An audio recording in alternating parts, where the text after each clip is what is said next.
Nama Putu Saryani, NPM 19552010004. Di sini saya akan mereview rangkuman mengenai materi penanganan kesalahan dan help dokumentasi mata kuliah IMK, Interaksi Manusia dan Komputer.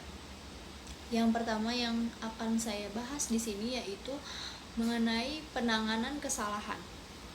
Tidak ada sistem yang berjalan sempurna sebelum melewati berbagai rentetan kesalahan, yaitu atau tanda kutip error. Nah, semakin banyak sistem yang dibuat, semakin banyak juga pastinya kesalahan yang dapat timbul. Nah, tujuan dari software user interface yaitu satu, meminimalkan kesalahan user. Nah, di sini interaksi melalui menu lebih dapat menghindarkan user dari kesalahan daripada menggunakan perintah baris. Nah, terus ada compact, yaitu pernah mempertimbangkan untuk mengubah press and key menjadi press enter key, dikarenakan banyak telepon yang menanyakan letak tombol any di keyboard. Cara mengurangi kesalahan user, misal seleksi user yang tepat, pelatihan yang memadai, desain peralatan, prosedur, dan lingkungan.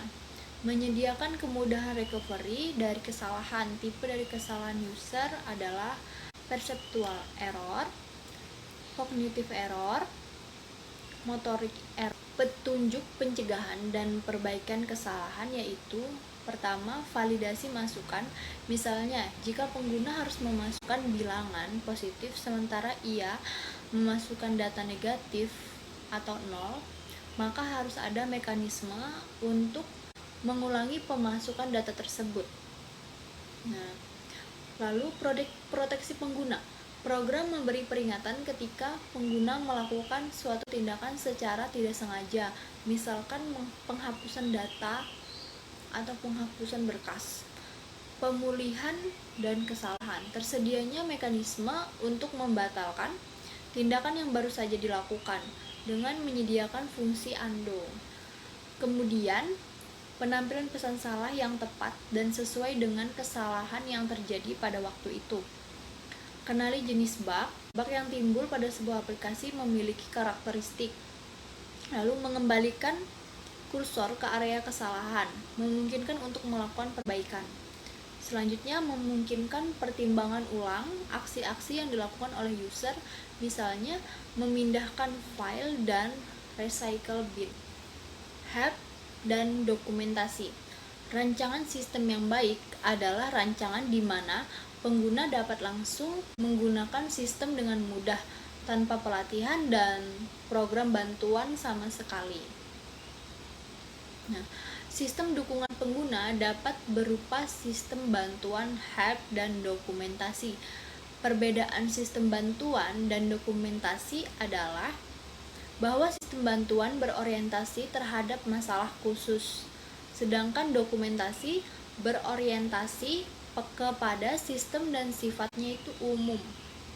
Sifat-sifat dan dokumentasi. 1. Availability. User dapat menggunakan bantuan pada setiap waktu selama berinteraksi dengan sistem.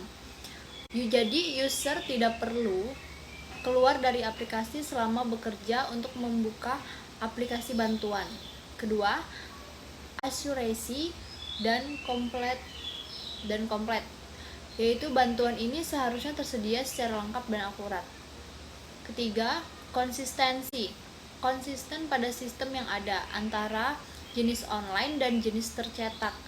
Juga konsisten dari sisi konten, terminologi, dan bentuk presentasi. Keempat, robust.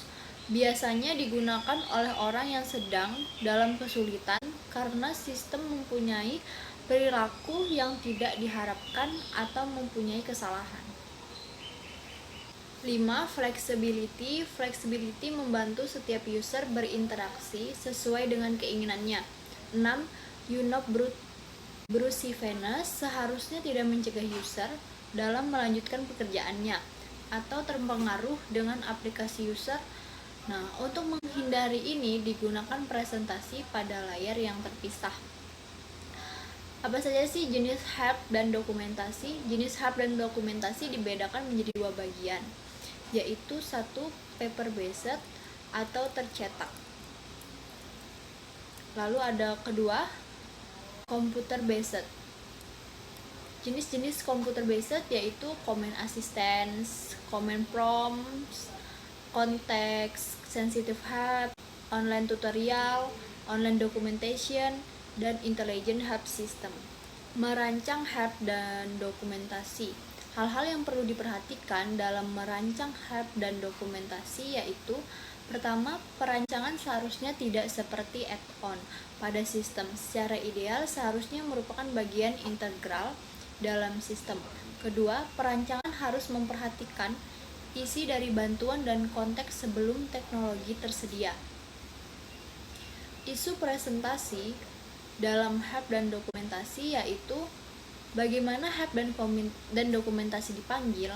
Pilihan pertama bagi perancang untuk membuat bagaimana bantuan dapat diakses oleh user, yaitu dapat berupa komen, tombol fungsi yang dapat memilih on atau off, atau aplikasi yang terpisah.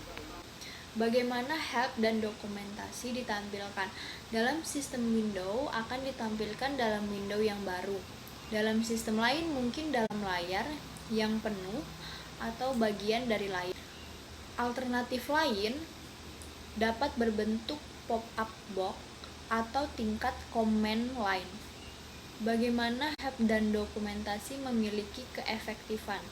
Tidak menjadi masalah teknologi apa yang digunakan untuk membuat help dan dokumentasi, tetapi yang perlu diperhatikan yaitu prinsip keefektifannya.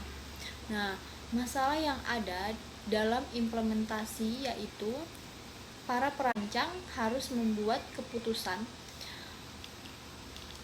untuk implementasi berupa secara fisik maupun pilihan yang tersedia untuk user. Keputusan ini sudah termasuk dalam pernyataan Command Operating System. Apakah berbentuk metacommand atau aplikasi? Hambatan fisik berupa screen space, kapasitas memori, dan masalah lain adalah bagaimana struktur data bantuan. Apakah berbentuk single file, hierarchy file, atau database? Nah, itulah review rangkuman materi mengenai penanganan kesalahan dan help dokumentasi mata kuliah IMK, Interaksi Manusia dan Komputer. Sekian dan terima kasih.